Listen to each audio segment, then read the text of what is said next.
하나님의 백성들에게 있어서 결혼은 그냥 남녀의 결합이 아니라 하나님 앞에서의 엄숙하고도 영원한 맹세입니다.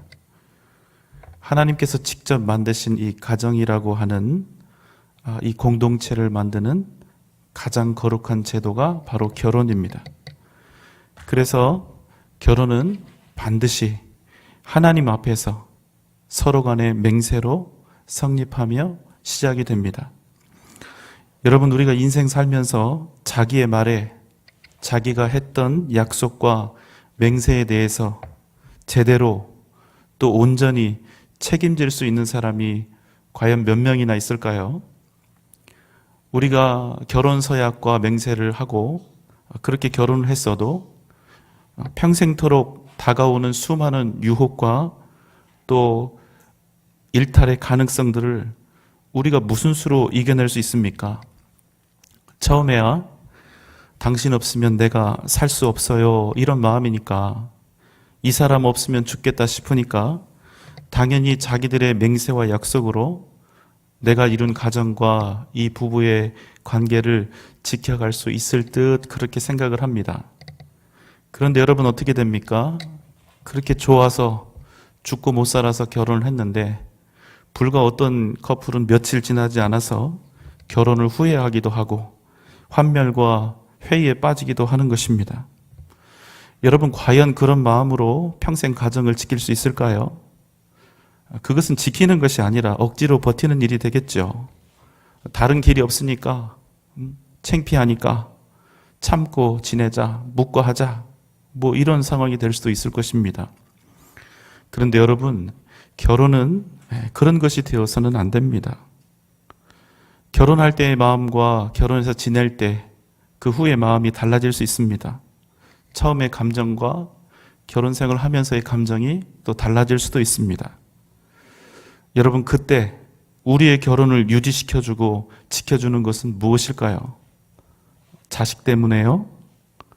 또 이혼하면 살기가 어려워질까 봐요? 각각에게 이유가 있겠지만 여러분, 그러나 그걸로는 안 되는 겁니다. 결국에는 어떤 세상적인 이유를 대도 너무나 힘들고 어려우면 결국 사람은 갈라서게 되어 있지 않습니까? 그런데 여러분, 그럼에도 불구하고 바로 그때 우리의 결혼을 지키고 우리로 때로는 말도 안 되는 이 고난과 아픔이 가득한 가정임에도 불구하고 이 눈물과 찢어지는 가슴으로 가정을 지켜내는 것은 어떤 이유입니까? 기억하십시오.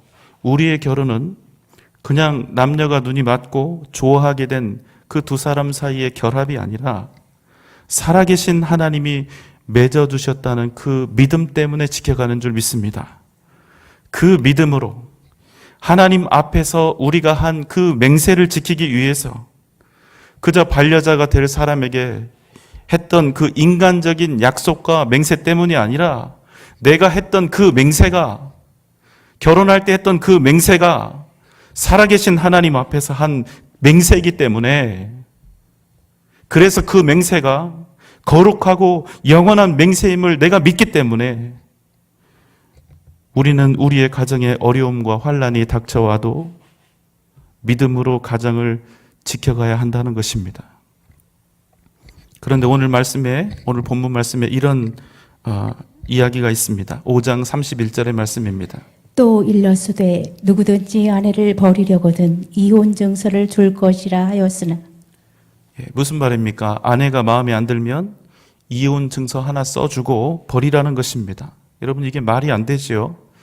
자, 원래 이혼 증서 얘기는 신명기에서 시작이 됩니다. 신명기 24장 1절의 말씀입니다. 사람이 아내를 맞이하여 데려온 후에 그에게 수치되는 일이 있음을 발견하고 그를 기뻐하지 아니하면 이혼 증서를 써서 그의 손에 주고 그를 자기 집에서 내보낼 것이요. 이 말씀을 바리새인과 서기관들은 이렇게 적용했습니다. 아내를 버리고 싶거든 그 여자에게 이혼 증서를 써주라. 그리고 내쫓으라. 그러면 그것으로 족하다. 여러분, 이 말이 맞는 말일까요? 신명기 말씀 우리가 방금 전에 읽었는데 이혼 증서를 쓰기 위한 전제 조건이 무엇이었습니까? 데려온 아내에게 수치되는 일이 있을 때, 그때 쓸 수 있다고 얘기를 했지요. 그런데 바리새인과 서기관들은 앞과 뒤는 다 버리고 이기적으로, 자기 중심적으로 멋대로 해석해 버린 겁니다. 이혼 증서 하나면 족하다 이렇게 해요. 원래 신명기의 말씀 속에 이 음행에 있는 아내라 할지라도 이혼 증서를 써주라 하는 그 말씀의 이유가 뭘까요? 그것은 이 여인이 그 이후에라도 다른 남자를 만나서 가정을 잘 꾸릴 수 있도록 배려한 것입니다. 왜냐하면 당시 고대 근동은 가부장적인 사회였기 때문에 여자 스스로 경제권을 가질 수가 없었습니다. 그러한 까닭으로 흠이 있는 여인들이 나중에 이혼을 당했다 할지라도 최소한의 생활을 할 수 있도록 이 이혼 증서를 써주는 이유가 이 여인은 이제 이혼을 했기 때문에 자유로운 여자입니다. 다른 남자의 아내가 될 수 있습니다. 이런 의미로 이혼 증서를 써주도록 한 것입니다. 그런데 바리새인과 서기관들은 이 율법의 근본이 연약한 여성을 보호하는 일과 비록 이 여인에게 수치되는 일이 있다 하여도 그 여인의 생명과 인권을 보호하기 위한 그런 목적을 가지고 있었지만 그럼에도 불구하고 바리새인과 서기관들은 그 근본 정신, 그 사랑을 버리고 오직 이혼 증서만 써주면 얼마든지 아내를 버릴 수 있다는 그런 논리를 가지고 이 말씀을 악용하고 있었던 것입니다. 여성을 보호하기 위해서 하나님께서 주신 법이 여성을 해치는 법으로 어느 날 변질돼 버린 것이지요. 그래서 주님이 오늘 5장 32절 말씀에서 이렇게 말씀합니다. 나는 너희에게 이르노니 누구든지 음행한 이유 없이 아내를 버리면 이는 그로 간음하게 하며 또 누구든지 버림받은 여자에게 장가드는 자도 간음함이니라. 그 누구라도 자기 아내를 버리지 못한다. 이게 주님의 말씀입니다. 자, 오직 한 가지 이유가 있는데요. 뭐지요? 이 여인이 음행한 이유.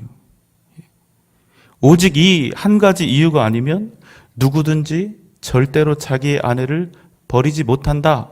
버릴 수가 없다. 이런 말씀입니다. 자, 그럼 여러분, 이 말씀의 결론은 무엇입니까? 음행을 제외하고는 그 어떠한 이유로도 이혼의 이유가 될 수 있다는 겁니까? 없다는 겁니까? 없다는 겁니다. 자, 내 아내가 제사장에 와서 이야기를 하는 거예요. 내 아내가 음행하였습니다. 오케이. 이것은 아내에게 이혼 증서를 써서 그 여인을 내보낼 이유가 됩니다. 그러나 여러분, 우리는 서로 안 맞습니다. 우리는 서로 대화가 안 통해요. 성격이 너무 다릅니다. 함께 있으면 불편해요. 경제적으로 함께하기 어렵습니다. 건강이 좋지 않아요. 저 사람 정말 답답하게 합니다. 나에게 상처를 줍니다. 나를 괴롭게 해요. 함께 살아봤자 내가 손해해요. 가난합니다. 행복하지 않아요. 차라리 이제 혼자 살겠어요. 여러분, 이것은 이혼 사유가 된다고요? 안 된다고요? 안 된다는 것입니다. 왜 안 돼? 내 마음이지. 내가 싫다는데. 여러분, 그렇지 않다는 것입니다.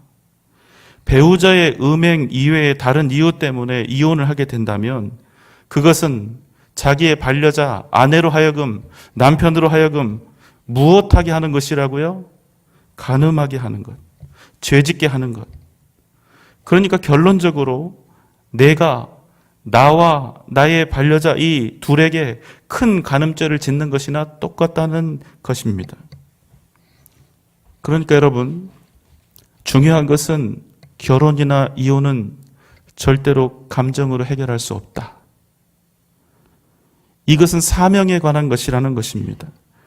그리고 나의 상대방으로 하여금 순결하도록 지켜주는 일이고 그 결혼이 진짜 복이 되느냐 아니면 죄를 낳느냐 이 문제가 된다는 것입니다.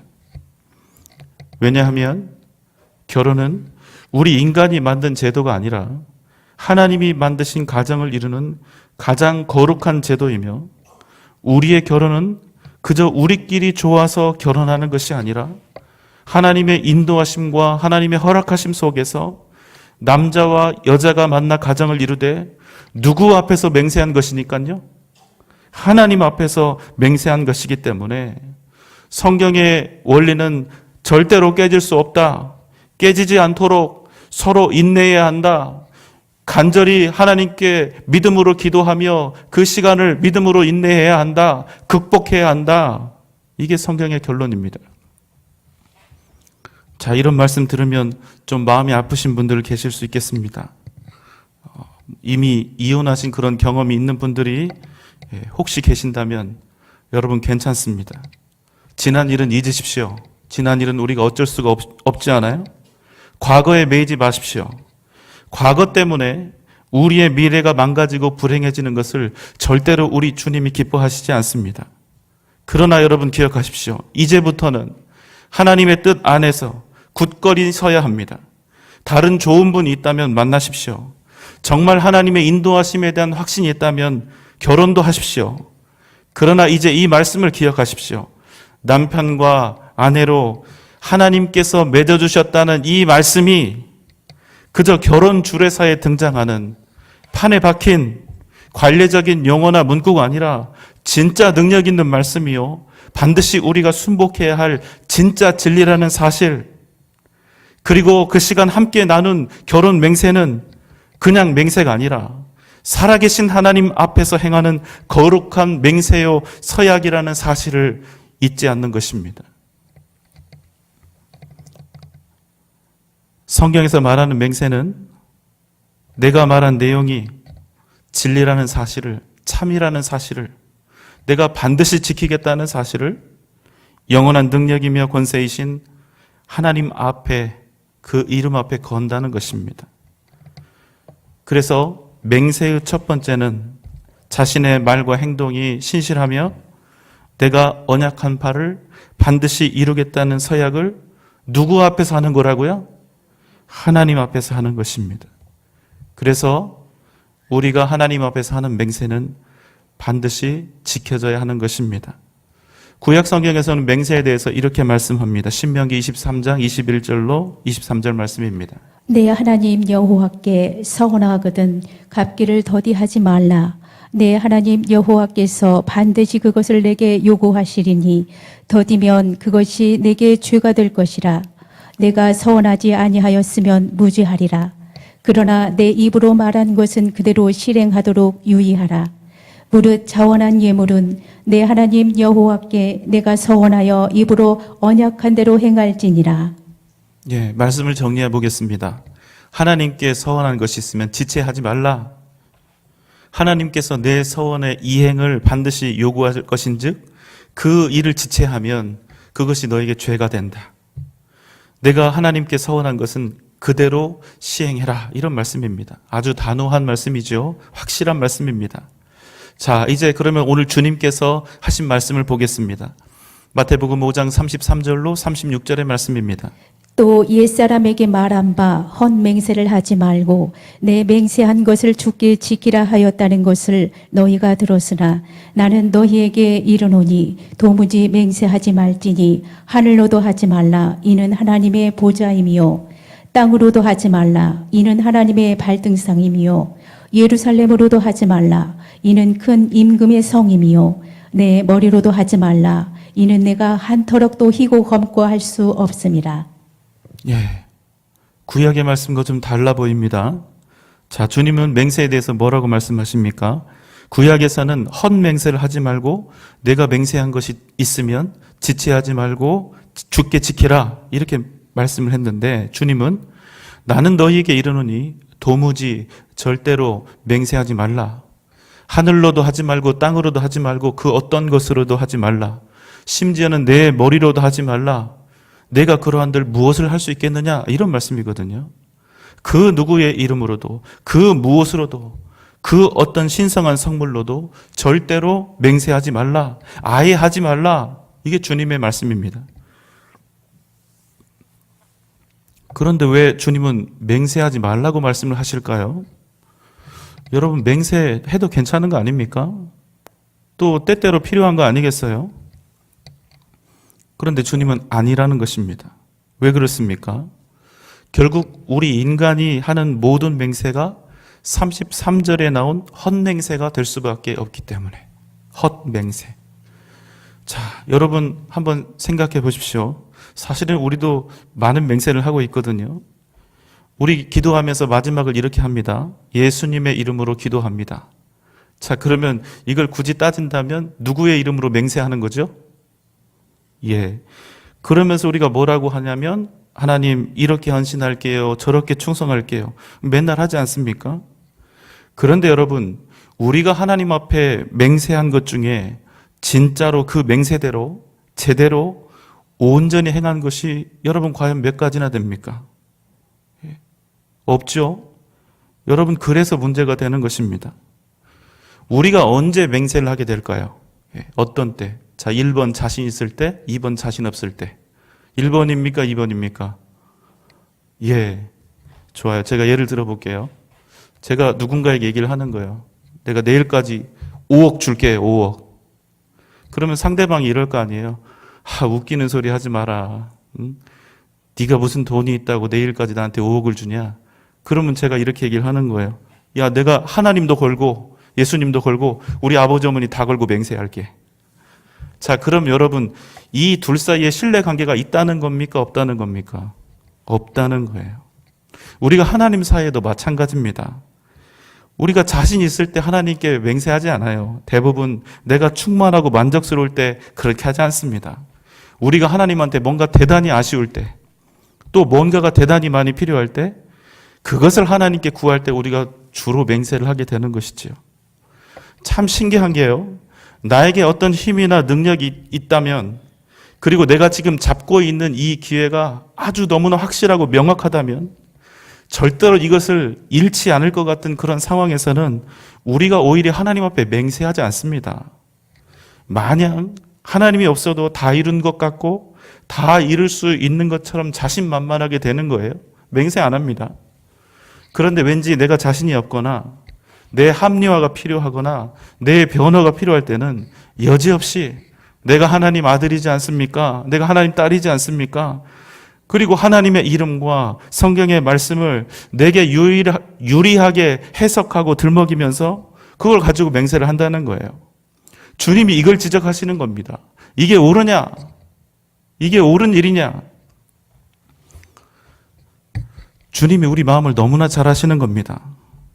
자신이 있을 때에는, 뭔가 스스로 될 것만 같을 때는 자기의 공로와 의를 나에게 돌리고 내가 잘나서 그런 것으로 돌리고, 자신이 없거나 힘이 없을 때는 내가 하나님의 자녀이고 백성이니 도와달라고, 도와주셔야 한다고 떼를 씁니다.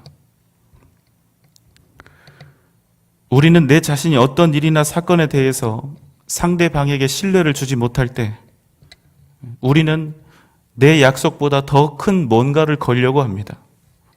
그래야 내가 살 수 있으니까, 그래야 상대방이 믿어줄 것 같으니까, 그래서 맹세를 하게 되는 것이죠. 그래서 여러분, 사실 맹세는 그 동기가 신뢰가 아니라 불신에서 시작된다는 것입니다. 우리가 은행에서 돈을 빌릴 때도 신용대출이 되는 경우도 있지만 대부분은 내가 빌리는 돈보다 더 큰 가치가 있는 집이나 땅 등을 담보로 그 돈을 주고 빌리지 않습니까? 왜요? 나는 은행을 믿지만 은행은 나를 믿습니까? 안 믿습니까? 안 믿습니다. 그래서 내가 빌리는 것보다 더 큰 것을 담보로 잡아주고 내가 이 돈을 못 갚으면 내가 저걸로 갚겠습니다. 이렇게 맹세하는 것입니다. 그러니까 여러분, 우리 사람이 하나님의 이름을 걸고 맹세한다는 것은 근본적으로 나의 연약한 신뢰를 만회하기 위해서 하나님을 담보로 설정하는 그런 의미가 되어버린다는 사실입니다. 맹세는 반드시 지켜져야 합니다. 생각해 보세요. 하나님 이름 걸고 맹세했는데 만약에 그 맹세가 당장에 닥칠 위기와 어려움을 모면하기 위한 것이라면, 그저 그것이 목적이라면 그것은 맹세가 아니라 거짓이고 하나님의 이름을 망령되이 일컫는 일이 아니겠습니까? 성경에 보면 두 가지 맹세가 등장합니다. 하나는 하나님께서 우리에게 하시는 맹세, 또 하나는 우리가 하는 맹세입니다. 그런데 이 두 맹세는 아주 큰 차이가 있습니다. 하나님이 우리에게 맹세하시는 이유는 딱 하나입니다. 하나님이 우리에게 신뢰받지 못하실 분이라서 하나님이 우리에게 맹세를 하시는 것이 아니라 우리의 믿음이 부족한 고로 우리가 하나님을 도무지 믿지 못하니까 하나님께서 우리에게 맹세를 하시는 것입니다. 여러분, 하나님은 말씀으로 세상을 창조하신 분이시고 그 어떠한 말씀도 시건치 않으시는 신실하신 하나님이 아니십니까? 그런데 하나님께서 우리 같은 죄인들 앞에서 굳이 맹세를 하시는 거예요. 왜요? 당신을 위해서 맹세를 하십니까? 아니요, 그렇지 않습니다.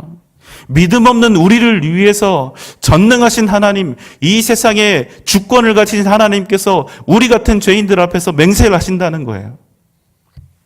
사랑하시니까. 우리가 하나님을 믿을 수 있도록.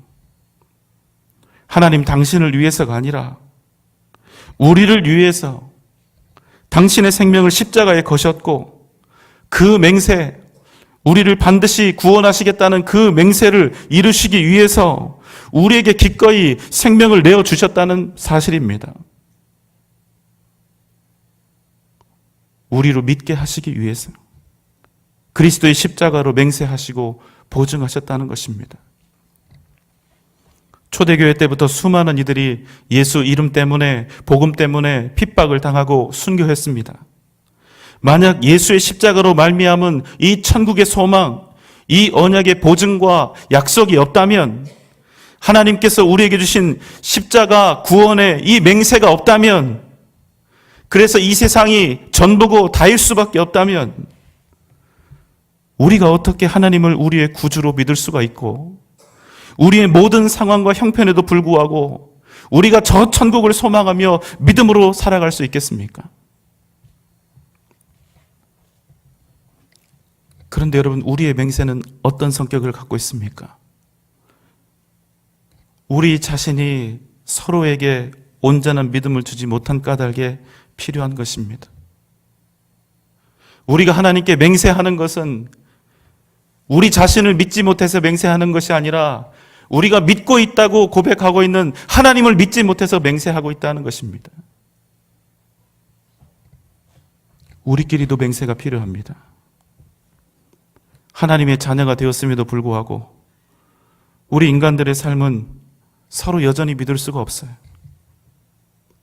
만약 우리 가운데 우리의 이 교회와 공동체 속에 정말로 서로를 향한 진실한 신뢰와 믿음이 있다면, 정말로 우리가 사랑하고 있다면, 여러분, 우리 가운데 맹세가 필요할까요? 필요가 없을까요? 다시요? 필요할까요? 필요 없을까요? 필요가 없다는 것입니다. 그렇다면 우리가 맹세가 없이도 함께 온전한 공동체와 교회를 이루기 위해서 필요한 것이 무엇이겠습니까? 첫째로 우리는 서로에게 진실해야 합니다. 서로가 서로에게 진실해야 합니다. 우리가 수백 명, 수천 명이 있는데 모두가 같은 의견과 같은 생각을 가질 수는 없습니다. 반대 의견도 있어야 하고 옳다면 때로는 반대도 해야 합니다. 여러분, 그럼에도 불구하고 제일 중요한 것이 무엇인 줄 아십니까? 반대 의견을 내는 것과 서로 사랑하며 신뢰하는 것은 별개라는 것을 기억하는 일입니다. 서로 다른 의견을 가질 수는 있지만 그럼에도 우리는 변함없이 서로 사랑해야 한다는 것입니다. 서로 다른 의견을 이야기하고 있지만 우리에게 서로에게 대한 이런 확신이 있어야 돼요. 저 사람은, 저 형제 자매는 나와 생각이 다르고 나와 다른 의견을 강하게 주장하고 있지만 그러나 나는 한 가지를 확신한다. 저 형제는, 저 자매는 나를 사랑하고 있고 나 또한 저 사람을 변함없이 사랑한다. 왜? 우리는 가족이며 우리는 교회이기 때문에. 이렇게 우리가 서로에게 진실해야 한다는 것입니다. 둘째, 서로가 서로에 대한 건강하고 좋은 해석을 해야 합니다. 서로에 대해 색안경을 끼지 않는 것입니다. 색안경을 끼고 상대를 바라보면 어떻게 됩니까? 만약에 색안경을 끼고 있는데 누군가 와서 내게 이렇게 이야기를 하는 거예요. 나는 당신을 사랑합니다. 나는 당신을 축복합니다. 그러면 색안경 끼고 듣는 사람은 뭐라고 대답할까요? 속으로 웃기고 있네. 그러겠죠? 그런데 여러분, 사실 이것은요, 상대방이 웃기는 겁니까? 내가 웃기는 겁니까? 이건 내가 웃기는 겁니다. 내가 불행하고 내가 불쌍한 사람이고 내가 이 공동체와 교회를 망치는 사람이 된다는 거예요. 여러분, 그래서 오늘 주님이 말씀하고 계시는 이 맹세에 관한 문제는 그저 개인 간의 맹세에 관한 그런 문제가 아니라 우리 공동체의 문제라는 것입니다. 우리가 함께 만들어가는 이 공동체가 어떤 공동체, 어떤 교회가 되느냐에 따라서 우리에게는 맹세가 있어야 하는 집단, 보증이 필요한 모임이 되느냐, 아니면 우리는 맹세가 없어도, 보증이 없어도 진정한 가족과 공동체가 되느냐, 이것이 달려있다는 사실입니다.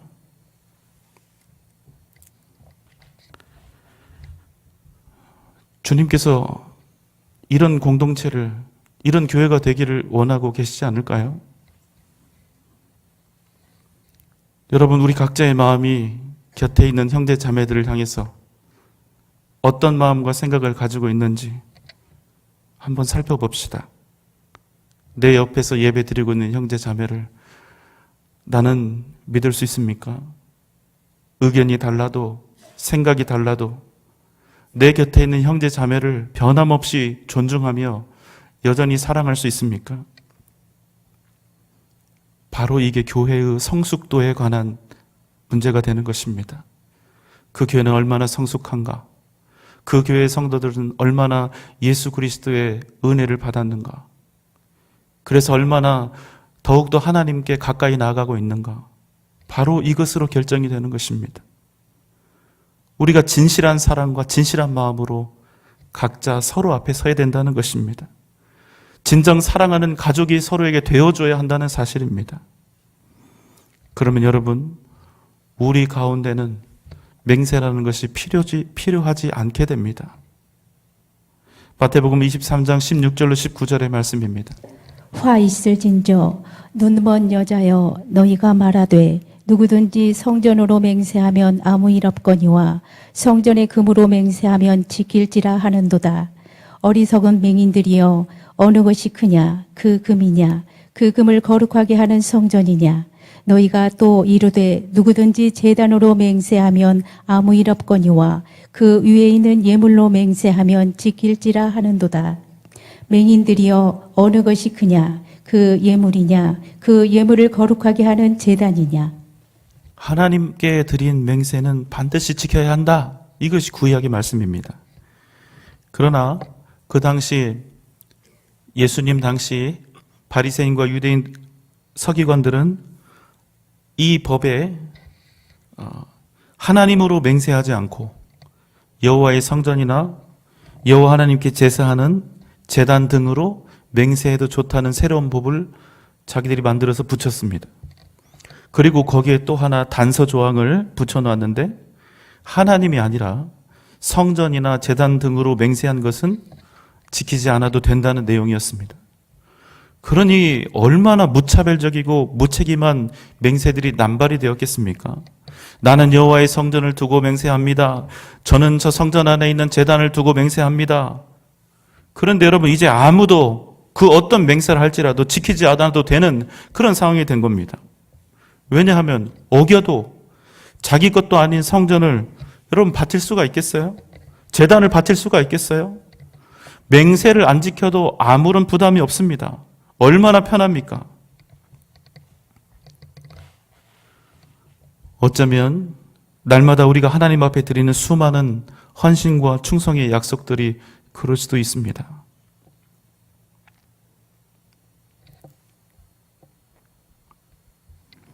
이렇게 생각하시면 됩니다.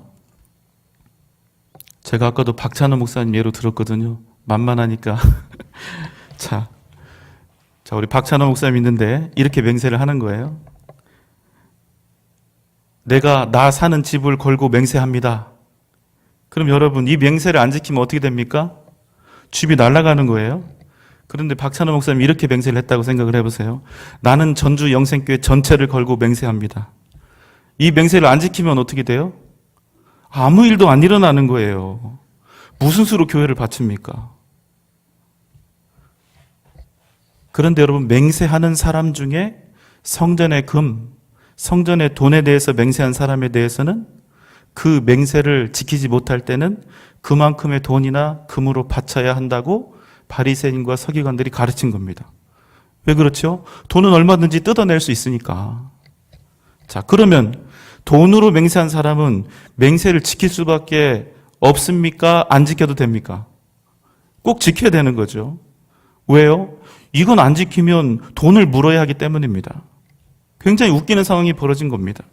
성전의 금이나 돈으로 한 맹세는 지켜야 하는데 성전을 두고 제단을 두고 한 맹세는 안 지켜도 되는 거예요. 그래서 주님이 묻는 겁니다. 성전이 크냐? 아니면 성전에 바쳐진 돈이 크냐? 성전이 크죠. 그런데 성전으로 맹세한 것은 버리고 성전에 바친 돈으로 맹세한 것은 지켜야 되는 거예요. 그래서 주님이 말씀하시는 겁니다. 아무 맹세도 하지 말라는 것입니다. 너희가 하는 맹세는 맹세도 아닐 뿐더러 하나님의 이름을 망령되이 할 뿐만 아니라 너희의 맹세는 하나님의 영광을 위한 맹세가 아니라 너희들의 사리 사욕을 채우기 위한 그런 거짓 맹세밖에 되지 않는다는 것입니다. 그래서 주님은 이렇게 말씀하십니다. 5장 36절의 말씀입니다. 내 머리로도 하지 말라. 이는 내가 한 터럭도 희고 검게 할 수 없음이라. 너희는 맹세 이런 거 하지 말고 이 말씀을 기억하며 살라는 것입니다. 너희는 내 머리카락 한 터럭조차도 희게도 할 수 없고 검게도 할 수 없는 자들이다.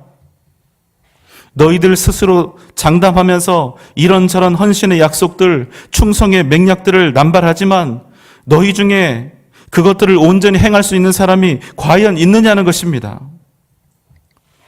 자, 예를 들어보겠습니다. 자, 가볍지만 확실한 맹세를 제가 한번 예를 들어볼게요. 자, 예를 들어서 여러분에게 제가 예수님의 이름을 걸고 맹세합니다. 내일 여러분 모두에게 붕어빵을 하나씩 사드리겠습니다. 여러분, 이거 가능한 맹세입니까? 불가능한 맹세입니까? 붕어빵을 되게 우습게 하시는데. 예, 이거 가능합니다. 아니, 가능한 정도가 아니라 500% 가능한 맹세처럼 보이죠. 그런데 여러분, 안 그렇다는 겁니다. 제가 지금 예수님의 이름으로 맹세를 했죠. 그러나 맹세가 너무 쉬워서 500% 가능할 것 같아요. 안 그렇습니다. 제가 오늘 저녁이 다 지나기 전에 제 통장의 잔고가 제로가 될 수도 있고, 심지어는 제가 오늘 밤에 하나님이 부르시면 곧바로 천국에 갈 수도 있다는 것입니다. 여러분, 맞습니까? 틀립니까? 좀 그런가요, 얘가? 예, 맞죠. 그래서 주님이 이렇게 말씀하시는 겁니다. 내가 얼마든지 어떻게 할 수 있는 것처럼 보이는 너의 이 머리로도, 네 마음대로 할 수 있는 것처럼 보이는 이 머리로도 맹세하지 마라. 내가 네 몸에 붙어있는 그 머리 한 터럭조차도 네 마음대로 희거나 검게 할 수 없다. 그게 네 인생이다.